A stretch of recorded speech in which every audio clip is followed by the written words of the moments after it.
உங்களுக்கு தெரியுமா எத்தனை பேர் இயேசுவிடத்திலே வந்தார்கள்? அவர்கள் வெறுமனே திரும்பி போனார்களா அல்லது சுகமடைந்து நிறைவோடு வீடு திரும்பினார்களா? எங்கள் இயேசு அப்படிப்பட்டவர் தான். ஆமென்.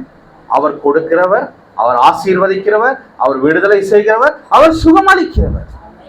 அவர் பாசிட்டிவான தேவன், அவர் நெகட்டிவான தேவன் அல்ல.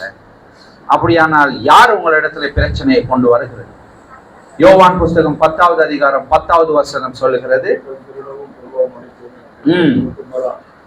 திருடன் திருடவும் கொல்லவும் அழிக்கவும் வருகிறானே அன்றி வேறொன்றுக்கும் வரான், ஜீவன் உண்டாயிருக்கவும். இங்கதான் பாயிண்ட். ஜீவன் உண்டாயிருக்குது, ஆனால் அது பரிபூர்ணப்பட வேண்டும். ஆமென். நாளுக்கு நாள் நாங்கள் என்ன செய்யணும்? ஃபாதர் படிச்சிருக்கார், உள்ளான மனிதனின் நாளுக்கு நாள் புதிதாக்கப்படுகின்ற வேலை இது. அதாவது நாங்கள் நாளுக்கு நாள் நாங்கள் புதிதாக்கப்பட வேண்டும், நாங்கள் அந்த ஜீவனிலே பெருக வேண்டும். ஆமென். ரோமர் புஸ்தகம் 12வது அதிகாரம் 1வது 2 வசனங்களை நீங்கள் வாசித்து பாருங்கள். அப்படி இருக்க சகோதரரே, நீங்கள் உங்கள் சரீரங்களை பரிசுத்தமும் தேவனுக்கு பிரியமான ஜீவ பலியாக ஒப்புக் கொடுக்க வேண்டும் என்று தேவனுடைய இரக்கங்களை முன்னிட்டு உங்களை வேண்டிக் கொள்கிறேன். இதுவே நீங்கள் செய்யத்தக்க புத்தியுள்ள ஆராதனை. நீங்கள் இந்த பிரபஞ்சத்திற்கு ஒத்த வருஷம் தெரியாமல் தேவனுடைய நன்மையும் பிரியமும் பரிபூரணமான சித்தம் இன்னதென்று பகுத்தறியத்தக்கதாக உங்கள் மனம் புதிதாகிறதுனாலே மறுரூபமாகுங்கள். உங்களுடைய மனம் புதிதாகிறதுனாலே நீங்கள் என்ன செய்ய வேண்டுமா? மறுரூபமாக வேண்டும். இப்ப நாங்க என்ன நினைச்சு கொண்டிருக்கிறோம்? சார், நாங்கள் 1000 ஆராதனைக்கு டைமுக்கு வந்துட்டோம். அப்பா, அளவுலே நம்மள ஆண்டவர் ஒண்ணுமே சொல்ல மாட்டாரு.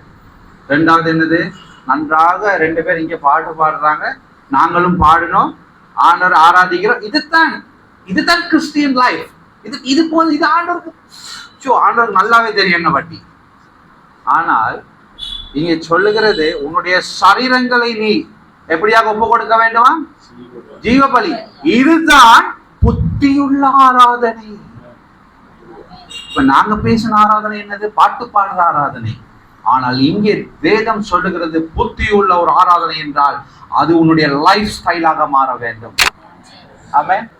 நாங்கள் பேரளவிலே கிறிஸ்தவர்களாகவும் பார்வைக்கு தேவனுடைய பிள்ளைகளாகவும் இருந்து எந்த பிரயோஜனமும் இல்லை. அப்படியானால் எங்களுடைய ஞானஸ்தானம் எப்படியாக இருக்கும் என்று தெரியுமா? காஞ்ச பாவியாய் உள்ள போய் நனைஞ்ச பாவியாய் வெளியே வந்த கதையாய் தான் இருக்கும். நீ பாவத்துக்கு செத்து நீதிக்கு பிழைத்திருக்கிற ஞானஸ்தானத்தை எடுத்திருப்பாயா இருந்தால் நீ இந்த பூமியிலே வித்தியாசம் உள்ள ஒரு மனுஷனாக நீ பிரதிபலிக்க வேண்டும். ஆமென். அதனாலே தான் தேவன் சொல்லுகிறார், நீங்கள் உலகிற்கு வெளிச்சமாயிருப்பீர்கள். உங்களிடத்திலிருந்து தான் ஜனங்கள் அந்த வெளிச்சத்தை காண வேண்டும். நாங்கள் அப்படியான ஒரு வாழ்க்கையை வாழ வேண்டும். முதலாவது எங்களிடத்துல இருக்கிறதான் எங்களுடைய சுயமான காரியங்கள், அதாவது நாங்கள் நினைக்கிற பிரகாரமான காரியங்களை எல்லாம் ஒரு பக்கம் வைத்து விட்டு தேவன் என்ன நினைக்கிறார் என்பதை குறித்து நாங்கள் தேட ஆரம்பிக்க வேண்டும். எவன் ஒருவன் முதலாவது தேவனுடைய ராஜ்யத்தையும் அதனுடைய நீதியை தேடுகிறானோ அவனுக்கு மற்றவைகள் எல்லாமே கூட கொடுக்கப்படும். ஆமென். அல்லேலூயா. இன்றைக்கு ஜனங்கள் எல்லாம் என்ன செய்கிறார்கள்? இங்கே சொல்லப்பட்டிருக்கிறது, தேடும். அதாவது நீ தேவனை தேடு, மற்றவைகள் உன்னை தேடும்.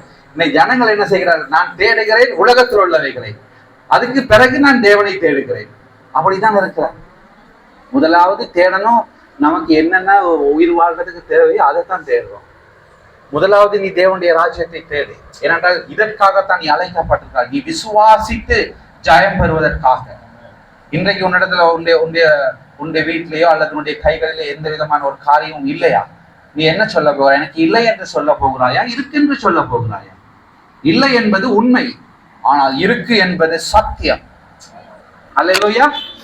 இல்லை என்பது உண்மை, ஆனால் இருக்கு என்பது சத்தியம். தேவன் சகல ஆவிக்குரிய பூமிக்குரிய ஆசீர்வாதங்களினால் எங்களை ஆசீர்வதித்து முடிந்தாயிற்று என்று 1 பேதுரு புஸ்தகத்திலே தெளிவாக சொல்லப்பட்டது.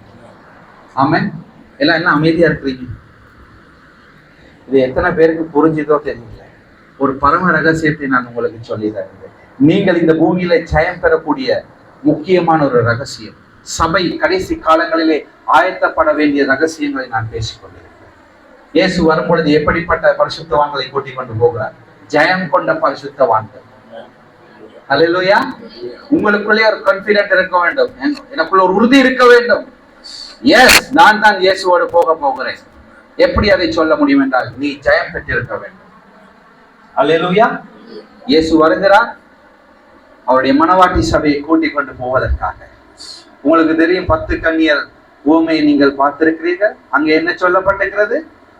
5 பேர் தான் போனார்கள், மற்ற 5 பேர் ஏன் கைவிடப்பட்டார்கள்? இயேசுவா அவர்களை கைவிட்டார்?